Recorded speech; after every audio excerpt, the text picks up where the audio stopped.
Hey folks, this is my overview lecture to go with the assignment 4. The material there is again on exponential functions, but now we're talking about their graphs and certain properties of their graphs and of the functions themselves. So let's see, first I want to kind of review something from the previous talk. It was the forms that we had for expressing exponential functions. And basically to give you some terminology to go with these forms. So the sort of primary, most important version of an exponential function looks like that, a times b to the x. Then we had a times something that looked like 1 plus r to the x. And finally, we had what I consider the scientific form, the version of this that involves the number e. There it's a times e to the k x. Now, the terminology to go along with these, in all of them, a would be the initial amount.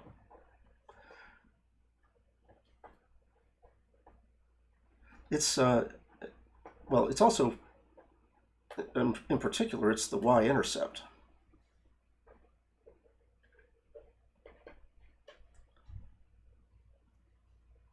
So that's kind of an important idea. Any graph of either of any of these three forms that has the same value of a will have the same y-intercept, and it'll be a. The other things, let's see, b, that is called the growth factor.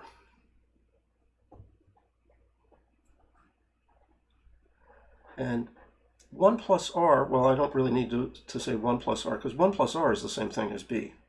But r is the growth rate as a percentage. Well, it's usually expressed as a percentage, but we usually convert the percent into a decimal. So if it was 3%, you'd write 1.03 when you added 1 to that. I guess I should underline the things I'm trying to define. A is the initial amount, b is the growth factor, r is the growth rate.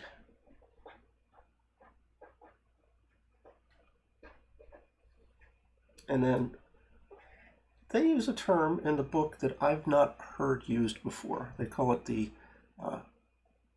continuous growth constant. I've just heard it called the growth constant. It makes sense to call it continuous in a way. The fact that e is in there tells you you're dealing with a continuous thing. But people will know what you mean if you just say growth constant.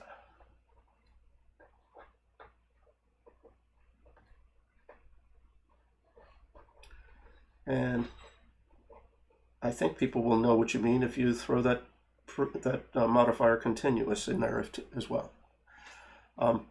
One thing I want to point out, especially for folks in the business major, you have most likely run into the equation for compound interest. That's p e to the rt. You've seen that before. P is the principal in an account, the amount initially invested or deposited. E is the same E that we were just talking about. R is the interest rate, and T is time in this. Well, notice that this is just a relabeling of the thing we're looking at. X and T are equivalent. R and K are equivalent. P is the same as little a. So the PERT formula for interest is an example of this kind of a expression for exponential growth. We typically don't think of interest-bearing accounts as growing exponentially, but in truth they do. It's just that usually the interest on typical accounts is quite small, 1% or less. These days it's slowly hiking because of the inflation effect, but it's still, it's not a rapid growth constant. It's not enough growth to make it look like it's exponential on a sort of a human scale. But if you get to wait 500 years, because most people don't live that long, boy, 1 or 2% of interest rate growth can really make a difference. That's why the Queen of England is sort of like one of the richest people in the world, because that family has been collecting interest forever. for a long time. Anyway, there's some stuff we should mention about the values of these three things that tell you whether you're going to be growing or decaying. So let me start with a fresh page. The assumption here is that we're going to have the initial amount be a positive number.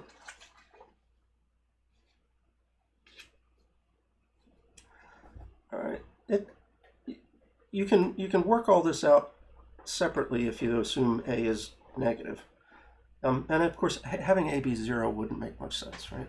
Start out with nothing. It doesn't matter how you grow or decay, you'll stay at nothing. Let's start with the normal assumption that a is positive. Then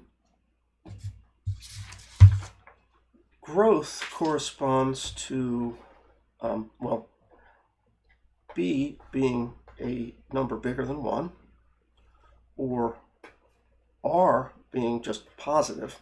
So you've got to be bigger than 1 for the b, and since r has 1 added to it in the formula, 1 plus r to the x, right?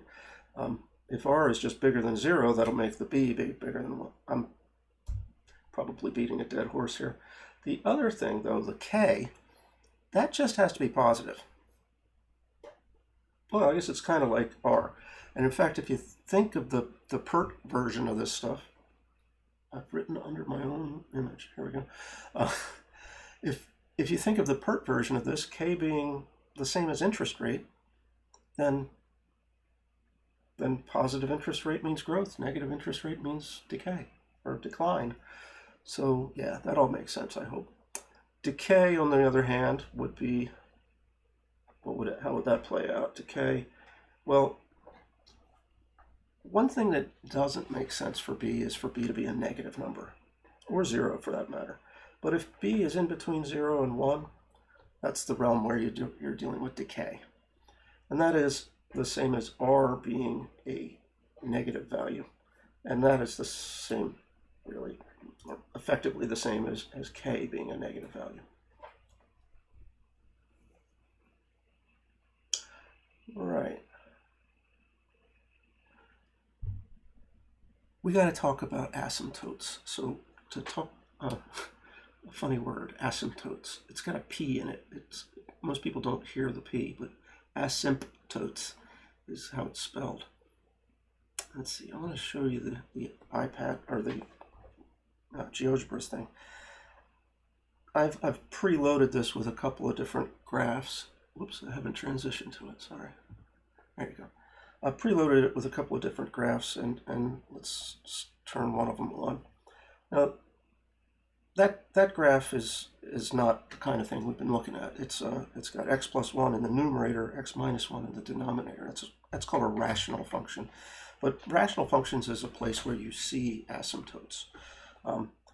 What you've got in this case is actually two asymptotes. I only put on the plot one of them for some reason, but that's a horizontal asymptote.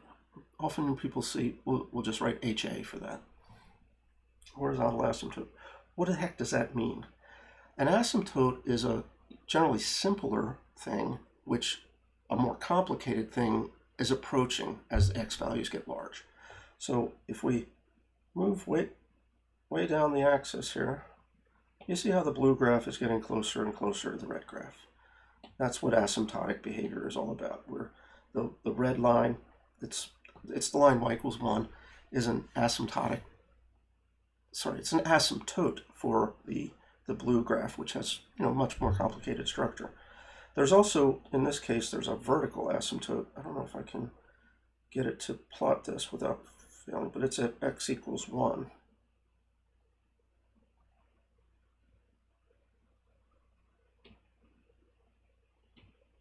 Yeah, it works. So there's a vertical line that the graph approaches, as well as a horizontal line that the graph approaches. Both of them honestly are asymptotes. We really are concerned with the second kind, the horizontal asymptotes. Let me show you another example of this kind of behavior. I guess we should turn these guys off. That's wow, I need to get it all on the screen. That's a weird looking function. Kind of two V-shaped things, chevron things.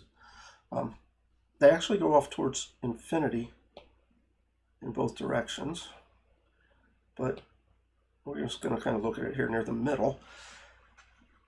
This is an asymptote for that green graph. It's a line, now it's on a slant, and it's a line with a particular slope. In fact, its slope is 1, and that kind of thing is called a slant asymptote. Same thing geometrically, though. It's just a line that the graph gets closer and closer to. There's also the vertical asymptote for this guy. I smartly made them both the same color. So the red things are asymptotes. The green thing is the curve, which is approaching these straight line asymptotes. Let me just come back to the first example for a second and have us see why we could have guessed that y equals 1 is a horizontal asymptote there. Why? Well, because if you think about very large values for x, when x is, well, I've only gone out to where x would be around 40, but if x is 1,000,000, for instance, think of what that formula there for h there, y equals x plus 1 over x minus 1, would look like. If x was 1,000,000, we'd have 1,000,001 divided by 1,000,000 minus 1. Those are two numbers that are almost the same size, right? They're both basically 1,000,000. And if you divide a number by a number that's the same size as it, you get 1. That's all that's going on here. If you think about large values, even at x is 10, what we'd have is 11 over 9. It's already close to 1 then. But it gets closer and closer and closer as we head to larger and larger values. All right, so why did I bring that stuff up? It's because our exponential graphs have those kinds of behaviors. They have asymptotes. Weirdly, they have them only on one side, though. So let's look at y equals b raised to the x power.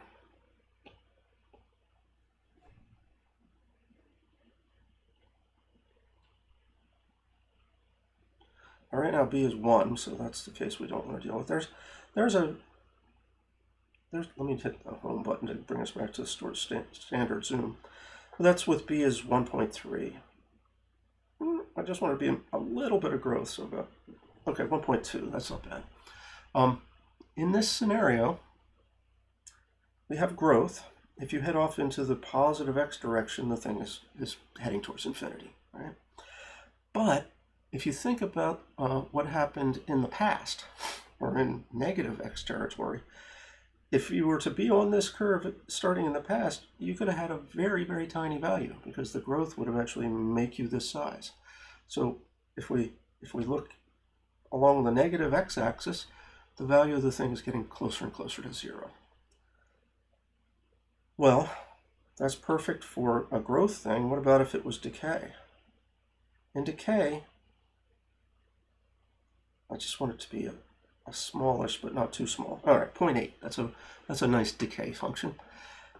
In a decay function, you know you're heading towards 0. Maybe that's where I should have started by saying, look, if you've got something that's decaying, it's heading towards 0 as x increases. It's getting smaller, but it can't go negative, right? So it's sort of trapped. It's trapped at 0 or near 0. It gets closer and closer to 0. Can't pass 0 and go into negative territory because all we're doing is taking a positive number and multiplying it by a positive rate, this 0.8. Really should have used the right term, growth factor, 0.8, as we move from one value to the next. But anyway, not going to ever go negative on us, but it is getting closer and closer to 0. Well, one thing you should notice is that growth and decay are the same thing, just turned end for end. If I have a growth curve like that, with the b is 1.4, it looks very much like the mirror image of a decay curve with, looks like about 0.7. That's not wrong. Decay is going to have a horizontal asymptote on the positive x-axis, and growth is going to have a horizontal asymptote on the negative x-axis. I said all that stuff while showing you the stuff in GeoGebra. Let's actually record it for posterity here. So growth curves no matter what form they're in, have a horizontal asymptote on the negative x-axis. I hope you guys are cool with me just writing HA.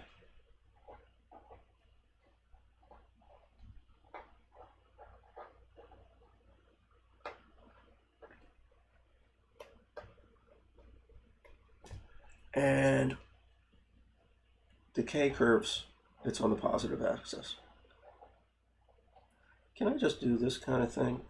Have a horizontal asymptote on the positive.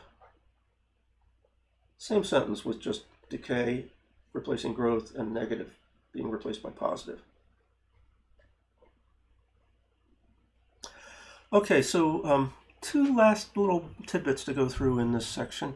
One of them is every time you have a function laying around, you should check out what its domain and its range are. So domain and range. Well, the domain is sort of the easier thing to think about. If I have a formula like a times b to the x, is there anything that can go wrong in that? Could I end up with dividing by 0? I have a hard time saying that word. Dividing by 0, does that happen? No, there's no division in this formula. Could I get a square root of a negative? Sometimes square roots seem like they're hidden, but trust me, it's not here. There's nothing that can go wrong. Any x value whatsoever will be just fine stuck into that formula. If you allow me to transition back to the GeoGebra screen, it may look like, over here around 15, I don't see any graph above me, but it's there. It's just way off the top of the screen. So any x value at all has graph line above it. That's what it means for the domain to be the entire set of real numbers. Oh. So that is probably best or most succinctly written as the infinite interval from minus infinity to positive infinity. What about the range? Let's transition again. What y-coordinates do you see? What outputs are there from this graph? They all look like, it looks like everything's taking place above the x-axis. The y-coordinates are all positive. Can the y-coordinates ever be negative? Not unless a were negative. And throughout this, I've been assuming that a was positive. So what's the range then? Everything from 0 to plus infinity. You can get any giant output you like out of that graph. Let me transition again. So here's the range, 0 to infinity. That is assuming a is positive. Just remind us of that feature. But if a was negative, it would be from 0 to negative infinity. It would just flip it upside down. So that's neat. There's another topic that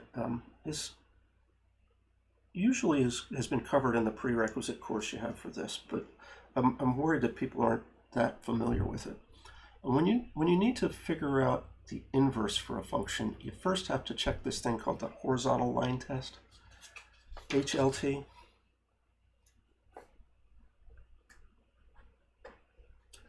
So yeah, I guess I should write it all out. Horizontal. It's really the same thing as the vertical line test, except with horizontal lines, right? You're just asking, do horizontal lines hit the graph?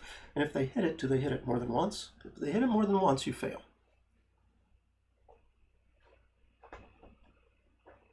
So let's see if I can say that succinctly. A horizontal line that touches the graph twice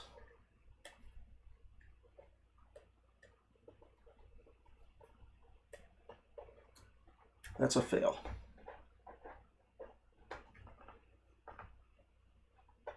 I'm going to say twice, but 3 times would be bad too. 3 includes 2. So twice or more. Well, let's just make that as a footnote. Twice or more.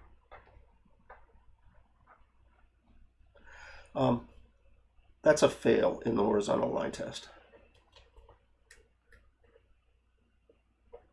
So we say we've got something that passes the horizontal line test if all horizontal lines hit it exactly once. It's okay if some horizontal lines miss it. That's fine. But if you do hit it, it can only be one time.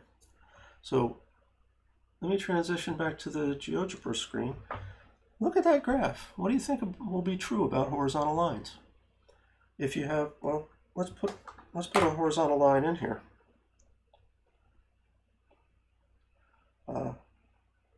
Y equals, let's get a letter for that. Okay, make a slider for me. So there's a horizontal line where k is 1, a height of 1.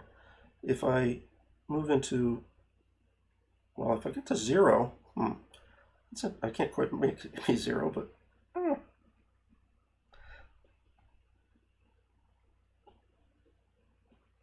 no. Will that work? Set it to 0. You can type and make it be 0. Okay, if I set it to 0, I'm looking at the x-axis, and that's an asymptote, but that's not the same as a thing that we touch. It may look like it touches it here, but if you zoom in on that region a little bit, you'll see, no, it doesn't touch. It's slightly above. No matter how far out you go, there's always a little bit of gap between the blue line and the black x-axis. All right, let me go back to the home view. So that line is not good, but if I have any positive value, even a little tiny bit of positive value, eventually the blue graph will descend and pass through there. So all the positive values seem to hit the graph once. If it were to hit the graph twice, the sucker would have to turn around and head back down, and it's just not going to do that. It continues to grow no matter what it is. So, and then when we're in full-on negative territory, the graph just misses it. So you can have 0 intersections, but if you do have an intersection, it's only a single intersection. Passes the horizontal line test. What that means is every output comes from a unique input. The input that gives you a particular output is uniquely determined. And that means you can flip things around.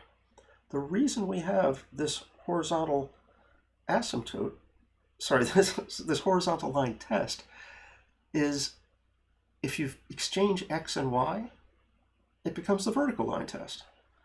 So I'm just going to write that for you and say it, but this is an important feature which we're going to look at in the next lesson, that when you have growth or decay, they're invertible. We can find inverse functions for them.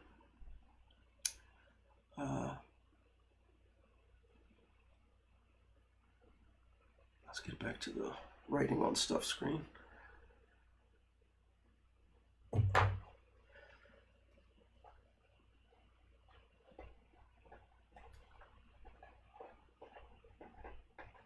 Well, I'll just be succinct about it. This means that exponential functions have inverses.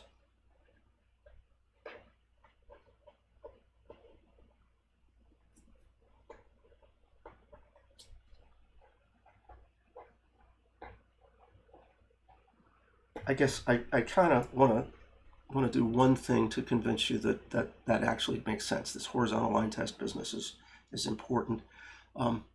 So let me go back to GeoGebra, and we'll turn off some of this other stuff. Let me give you a graph that you know well has an inverse. It's y equals x squared. Because what's the inverse function for squaring? Square rooting. But let me turn the horizontal lines back on. Sorry, wrong thing. Nope, don't want either of those. I don't want to strip the sliders. I want, there it is, R. You see the horizontal line, it's very much like it was with the exponential. When we're in negative territory, it misses it entirely. When we're actually at 0, there's a unique intersection, but what happens most of the time is it hits it twice. So this thing fails the horizontal line test. And yet, we know it has an inverse. You know the inverse of y equals x squared is y is equal to the square root of x. Here's well, what's going on there? The square root of x is really only half a parabola. And what happened really when we took the when we saw that failure of the horizontal line test, when people went to invent the square root function, they said, well, all right, fine, just kill off that junk that makes it fail HLT. Only look at the positive half. And if, I don't know if I can restrict the domain in here or not. I'm going to see if I can do that. Oh, well, it's not worth it. I'm going to have to look that up myself, but I don't want to make this video any longer than it has to be. So if this left-hand side here was gone and we just had the right-hand curve, that part of the parabola, then this blue bit is just exactly the mirror image of the green thing. Why is this thing getting in my way? The blue thing is the mirror image of the green thing in the line y equals x. That's the characteristic of a function and its inverse. They are mirrored in that line. Okay, so next time let's see what are these inverse functions for exponentials, but that'll wait for next time. Cheers.